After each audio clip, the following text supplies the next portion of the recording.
Assalamualaikum warahmatullahi wabarakatuh. Innal hamdalillah nahmaduhu wa nasta'inuhu wa nastaghfiruh wa na'udzu billahi min shururi anfusina wa min sayyiati a'malina may yahdihillahu fala mudilla lahu wa may yudlil fala hadiya lahu. Asyhadu an la ilaha illallah wa asyhadu anna Muhammadan abduhu wa rasuluh. Faqala Allah ta'ala fil Qur'anil azim, a'udzu billahi minasyaitonir rajim. Wa man kana yarju liqa'a rabbih falyamal 'amalan shalihan wa la yusyrik bi ibadati rabbih ahada.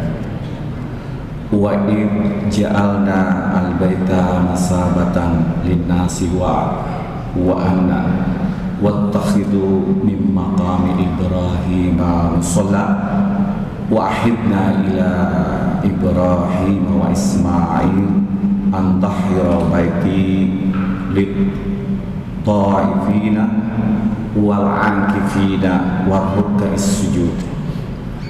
Alhamdulillah, kita panjatkan puji serta syukur kepada Allah Subhanahu wa taala di malam yang indah, di malam yang sejuk, seindah dan sesejuk hati kita, semurni sukma kita, seluruh pikiran kita. Semoga kehadiran hadirin pada kesempatan ini, pada malam ini ditetapkan oleh Allah Subhanahu wa taala menjadi amal soleh, dan seluruh amal ibadah kita insyaallah diterima oleh Allah Subhanahu wa taala sebagai amalan sholihan yang menjadi bekal buat kita nanti di yaumul akhir. Hadirin sidang tarawih rahimakumullah dan para pemirsa RRI yang berbahagia, kita bersyukur kepada Allah Subhanahu wa taala sampai detik ini masih bisa melaksanakan kewajiban kita, yaitu saum. Semoga seluruh aktivitas yang menyertai saum kita menjadi aktivitas yang produktif dan juga bisa menjadi amalan sholihah. Di dalam melaksanakan saum, tentu saja kita menemukan istilah yang khas. Ada istilah tarawih, ada istilah tadarus, ada istilah imsak, kemudian yang terakhir juga ada istilah i'tikaf. Hadirin, Al-Quran secara khusus menyebutkan kata-kata i'tikaf dengan derivasi tasrifnya ada kurang lebih 9 ayat dengan variasinya. Ada yang disebutkan dalam Al-Quran dengan kata ya kufuna, kemudian al-akifina, kemudian akifuna, lalu ada al-akif, akifan, akifina, makufan.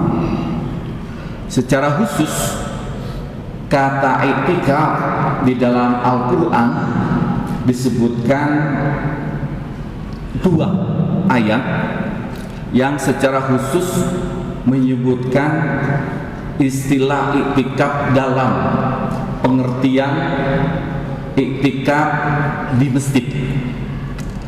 Hadirin sidang tarawih rahimakumullah dan para pemirsa RRI yang berbahagia, penyebutan i'tikaf yang ada di dalam Al-Quran itu juga bersamaan dengan pengertian satu i'tikaf dalam pengertian berdiam diri, ya, atau al-wukuf, ya, fil masjid. Yang kedua dalam pengertian ya'budun, dalam pengertian menyembah. Iktikaf dalam pengertian lujul fil masjid atau al-wukuf fil masjid itu terdapat di dalam 2 ayat dalam surat Al-Baqarah. Yang pertama surat Al-Baqarah 125. A'udzu billahi minasyaitonir rajim. Wa id ja'alna al-baita masabatan lin-nasi wa amnan wattakhidhu min maqami Ibrahim musalla wa ahidna ila Ibrahim wa Ismail an tahira baitiya lit-ta'ibina wal 'akifina war ruk'is sujud. Dan ingatlah ketika kami jadikan al-bait, rumah Allah, masabatan linnasi, tempat berkumpulnya umat manusia, wa amnan, di mana berkumpulnya merasakan keamanan, rasa aman, wattakhidu min maqami Ibrahim musalla, dan menjadikan makam Ibrahim tempat salat, wa ahidna, dan memerintahkan kepada Ibrahim dan Ismail agar mensucikan, membersihkan rumah ini. Untuk siapa?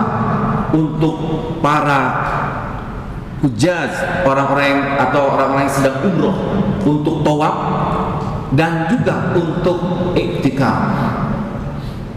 Dan yang ketiga untuk orang-orang yang ruku dan untuk orang-orang yang sujud. Jadi ayat ini secara khusus menjelaskan tentang pentingnya iktikaf di masjid. Dan ini menunjukkan penegasan, aksentuasi bahwa iktikaf itu merupakan contoh Rasul yang harus dilaksanakan. Secara bahasa memang iktikaf ini diartikan berdiam diri. Berdiam diri itu untuk apa? Hadirin, jika kita merenungkan, jika kita merefleksi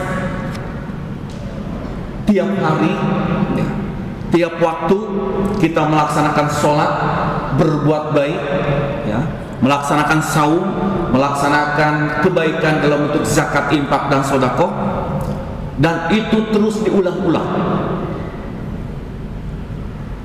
karena itu akan menjadi sebuah modal buat kita untuk nanti bertemu dengan Allah.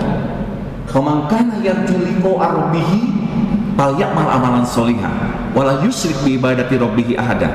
Jadi syarat untuk bisa bertemu dengan Allah itu adalah with one condition, dengan salah satu syarat, ya, atau 2 syarat, yaitu amalan soleh, beramal soleh, beramal soleh, dan jangan sekali-kali melakukan tindakan kemusyrikan.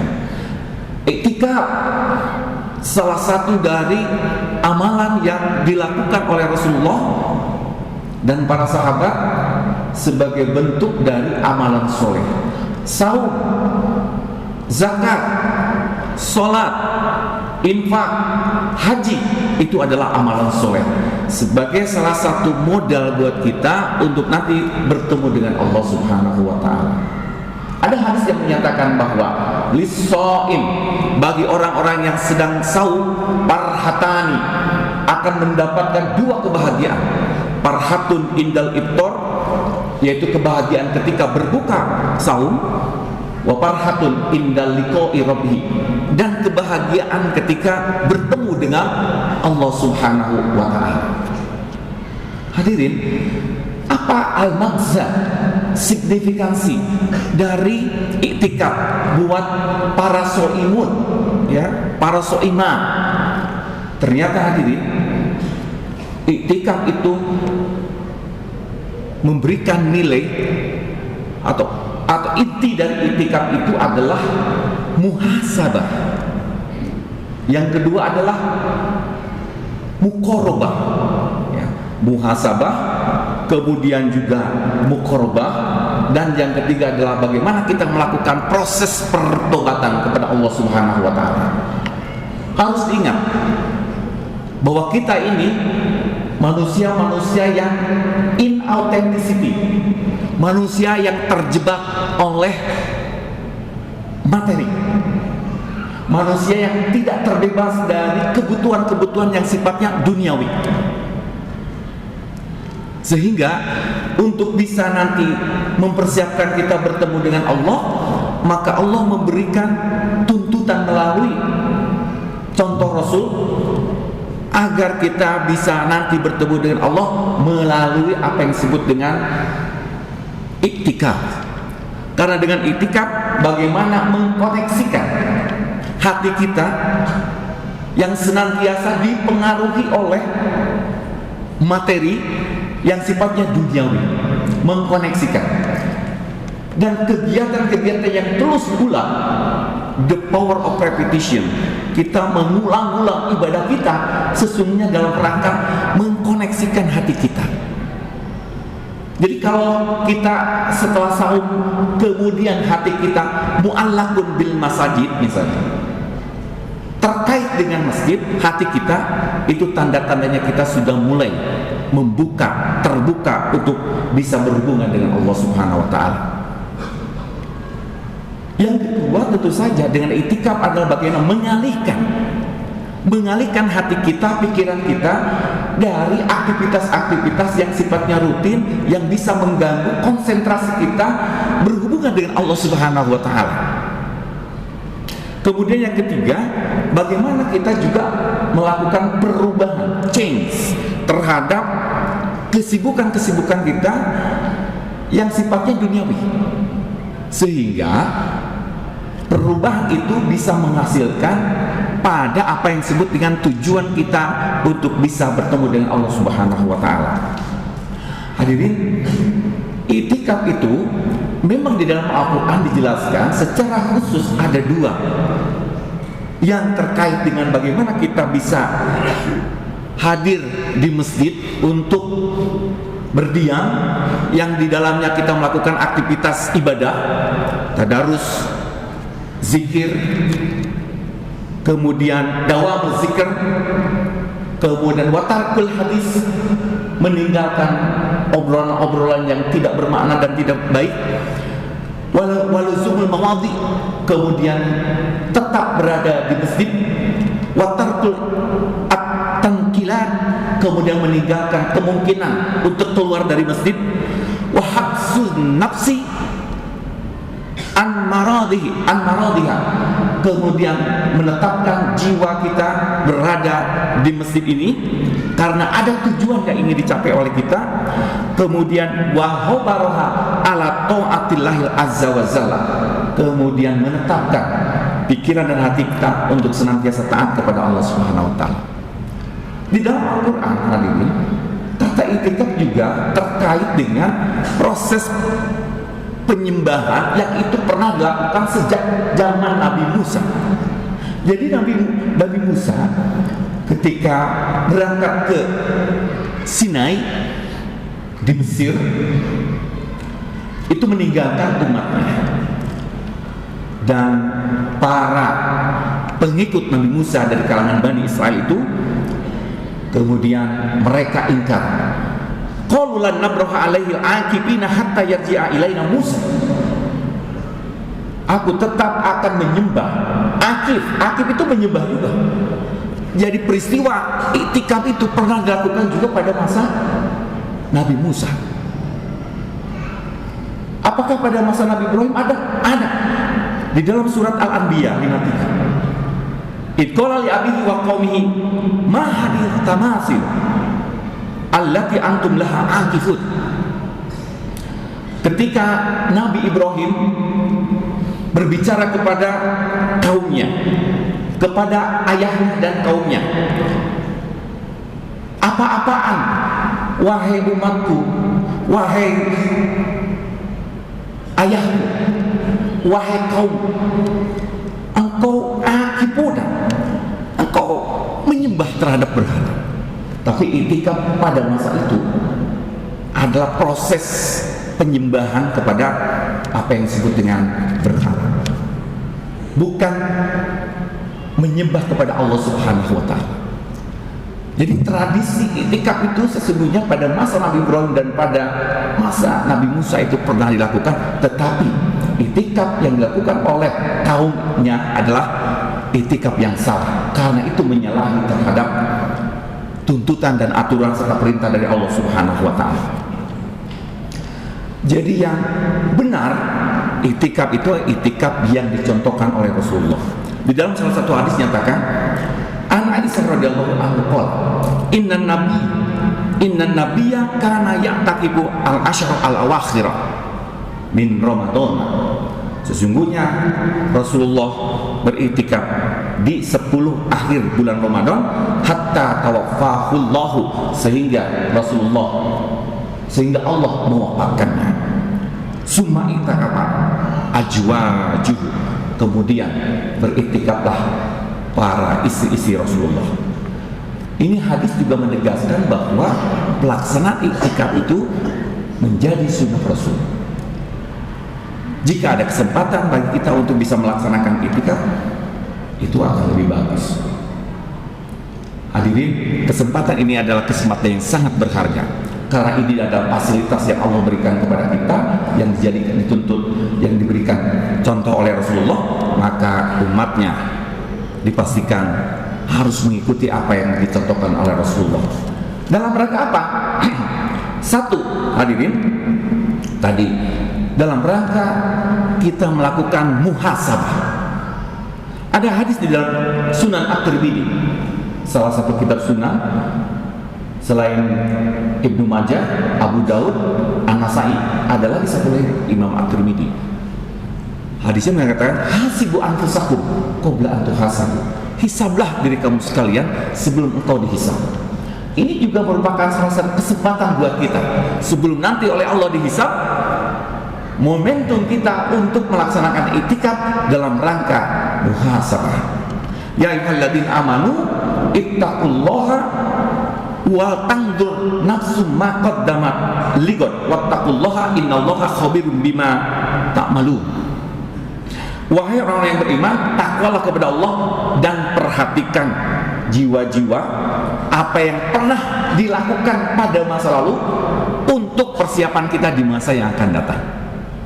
Jadi umat Islam itu harus berorientasi ke masa depan, sedangkan masa sekarang dan masa yang lalu itu dijadikan sebagai benchmarking kita, dijadikan sebagai panduan kita untuk memperbaiki di masa depan. Caranya apa tadi? Bagaimana kita melakukan muhasabah?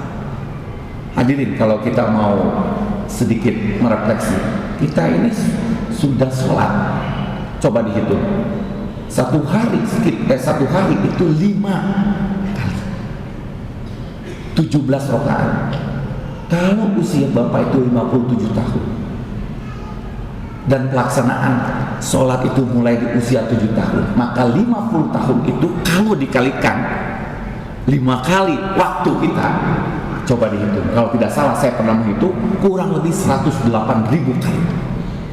Belum lagi sholat sunatnya, belum lagi sedekahnya, zakatnya, infaknya, wakafnya, hajinya, kemudian saumnya dan sebagainya. Jadi ini modal kita untuk bisa bertemu dengan Allah. Kita juga melakukan muhasabah. Ketika 108.000 kali kita melaksanakan sholat, kira-kira yang diterima oleh Allah itu berapa persen? Itu muhasabah kita ketika kita sholat. Mudah-mudahan yang ada di masjid ini, seluruh amalan selama kita usia 40 tahun, 50 tahun, 60 sampai 70 tahun, semuanya diterima oleh Allah Subhanahu wa Ta'ala. Itu yang lebih penting. Kemudian yang kedua yang terakhir hadirin, tujuan dari itikaf itu adalah bagaimana kita melakukan apa yang disebut dengan proses spiritualitas kita, melakukan pertobatan kepada Allah Subhanahu wa Ta'ala. Ya. Salah satu kitab At-Ta'rifat misalnya, itu menjelaskan bahwa yang dimaksud dengan at-taubah, atau dalam salah satu tafsir Mafatihul Ghaib karena Fahrul Razi dijelaskan, Taubah itu adalah ibaratun anir ruzu wa ruzu'ul abdi ilallah bi kulli ahwal. Sebuah gambaran bagaimana kerinduan kita untuk kembali kepada Allah Subhanahu wa taala, ya. Kerinduan kita untuk kembali kepada Allah Subhanahu wa taala itu namanya pertobatan, sehingga disebut dengan taubat nasuha. Ketika manusia banyak melakukan dosa, maka manusia dikembalikan kepada situasi kefitrahan kita. Hadirin, bagaimana pertobatan itu sangat efektif di dalam meningkatkan hubungan kita dengan Allah, di dalam merubah sel-sel dalam tubuh kita. Hadirin, ada satu fakta yang menarik. Para psikologi sosial itu menjelaskan bahwa tubuh kita itu terdiri dari 1 triliun sel. Setiap bulan kurang lebih 20 miliar sel kita itu mati. Maka kemudian tumbuh lagi pada bulan berikutnya, dan posisi sel itu dalam keadaan netral. Dalam keadaan netral. Maka kemudian, ya, ini hasil penelitian dari Amerika, seorang ilmuwan. Ketika netral, maka kemudian itu disugesti oleh kita dengan amalan-amalan yang baik, amalan ibadah yang luar biasa. Sehingga Rajab, Sa'ban, masa menanam, masa merawat, dan Ramadan itu adalah masa memetik. Itu persiapan supaya sel dalam tubuh kita itu yang tiap bulan itu berganti menjadi netral, kemudian disugesti, kemudian dimasukkan nilai-nilai positif.